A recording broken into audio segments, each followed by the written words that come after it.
നിന്റെ വാണമെല്ലാം പുഷ്പമായി ചമഞ്ഞുപോട്ടെ. കുത്തിപ്പിടിപെട്ടു ധരണിയിൽ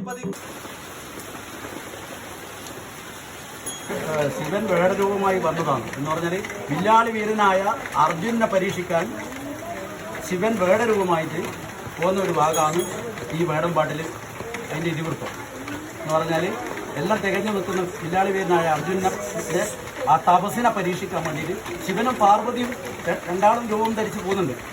അതെന്ന് പറഞ്ഞാൽ ചിലതൊക്കെ പാർവതി ശിവനും ഒന്നിച്ച് പോകുന്നുണ്ട്. അപ്പോൾ ഇത് വേടരൂപമായിട്ടാണ് വരുന്നത്. അപ്പോൾ ആ തപസ്സിൻ്റെ ആ അർജുൻ്റെ തപസ്സിൻ്റെ അടുത്തേക്ക് പോകാൻ വേണ്ടിയിട്ട് പിന്നെ പണ്ടൊരു മുനീൻ്റെ ഒരു ശാപത്താലെ ഒരു പന്നീനെ എഴുതിയിട്ട് വേടൻ അവിടത്തേക്ക് വിട്ടു. അവിടത്തേക്ക് അർജുൻ്റെ അടുത്തേക്ക് അറിയുന്ന കഥ മനസ്സിലാക്കണം.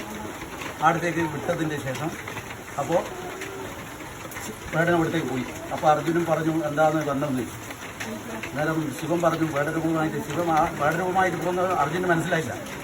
അപ്പോൾ ചോദിച്ചു എൻ്റെ പന്നീനെ തന്നില്ലെങ്കിൽ എൻ്റെ അമ്പിന് തരണം ആര് വേടൻ ചോദിച്ചു. അന്നേരം പറഞ്ഞു അതൊന്നും തരാൻ കഴിയില്ല. അന്നേരം വേടൻ ചോദിക്കുന്നുണ്ട് തപം ചെയ്യുന്നവർ പന്നീനെ തിന്നലുണ്ടോ എന്നുള്ള ചോദിക്കുന്നുണ്ട്. എന്നിട്ട് അതിനൊന്നും അർജുനൻ കേട്ടില്ല. അതൊന്നും തരാമെങ്കിൽ അമ്പും ഞാൻ തരില്ല, മരുകവും ഞാൻ തരില്ല, ഈ പന്നീനെയും തരില്ല. അന്നേരം പറഞ്ഞു നമ്മൾ അന്നേരം അർജുനൻ പറഞ്ഞു ഒരു വട്ടം നമുക്ക് യുദ്ധം ചെയ്യാം, യുദ്ധത്തിൽ ജയിക്കുന്നവർക്ക്. അങ്ങനെ ശിവനും അർജുനും കൂടെ യുദ്ധം തുടങ്ങി. അപ്പോൾ രണ്ടാളും അപ്പോൾ വേടന പിടിച്ചിട്ട് മണ്ണിലേക്ക് ധരണിയിൽ പതിക്കുമ്പോൾ ഈ മൂടി വെച്ച് തിരുച്ചടയിലെ ചന്ദ്രക്കല ഇതെല്ലാം കണ്ടു. അപ്പോൾ അർജുന് തോന്നി ഇത് വേടരൂപമായിട്ട് ശിവൻ വന്നെയാണ് എന്നെ പരീക്ഷിക്കാൻ. അന്നേരം പറയുന്നത് അടിയൻ ചെയ്തുള്ള പിഴയൊക്കെ പൊറുക്ക ശിവ, അടിയൻ നിരൂപിച്ച വരങ്ങളെ തരിക ശിവ. ആരോട്? ശിവനോട് പറയുന്നു. അങ്ങനെയാണ് പാശുപതാസ്ത്രം ശിവൻ അർജുനന് കൊടുക്കുന്നത്. എന്നിട്ട് തൊഴുത് വീണ് കാലിൽ നമസ്കരിക്കും.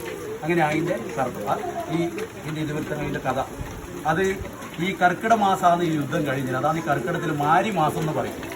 പണ്ട് കാലത്ത് രോഗങ്ങൾ അധികം വരുന്ന സമയമാണ് ഈ കർക്കിടത്തിൽ.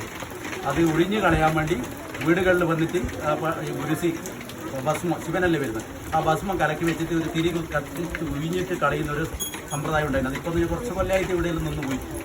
അങ്ങനെ മറ്റൊന്ന് ഇപ്പോൾ നടക്കുന്നുണ്ട്. നമ്മൾ ഇപ്പോൾ ഇരുട്ടി അങ്ങോട്ട് കാസർഗോഡ് ഭാഗത്തും അങ്ങോട്ട് ചില ഏരിയയിലുണ്ട്. ഇവിടെ മടങ്ങാൻ കാരണം ഇന്നിപ്പോൾ മക്കളെ കിട്ടാനില്ല, വേടം കെട്ടാനെന്ന് പറയുന്നത്. അതുകൊണ്ടാണ് നമുക്ക് എന്തെന്ന് നമുക്ക് ഇന്ന് 3-4 വേടം ചെയ്യേണ്ടി വരും. കിട്ടേണ്ടിയില്ലല്ലോ അങ്ങനെ. അതുകൊണ്ട് അങ്ങനെ മുടങ്ങിയ ഭാഗങ്ങളുണ്ട്. പക്ഷേ ഇവിടെ നമുക്ക് ക്ഷേത്രത്തിലിടെ അയ്യപ്പ ക്ഷേത്രത്തിൽ നമുക്ക് ശിവൻ പിന്നെ അയ്യപ്പൻ്റെ അടുത്ത് നമ്മൾ പണ്ട് കാലത്ത് വെച്ചാണ്, അത് മുടക്കലില്ല. അതുകൊണ്ടാണ് ഇവിടെ പാടിയത്. അവിടെ പാടിക്കഴിഞ്ഞാൽ ഈ നാട്ടിൽ മൊത്തം പാടിയതുപോലെ ആണെന്നില്ല പണ്ട് പറഞ്ഞു വെച്ചിട്ടുണ്ട്. അതുകൊണ്ട് ആണ് ഇപ്പോൾ ചെയ്യുന്നത്. അപ്പോൾ കഥ മനസ്സിലായില്ലേ? ഇനിയും ആരെങ്കിലും ചോദിച്ചാൽ വേടരൂപൻ്റെ കഥ ബുക്കുകളിലുണ്ടാവും. അതെല്ലാം പറഞ്ഞ് മനസ്സിലാക്കണം കേട്ടോ.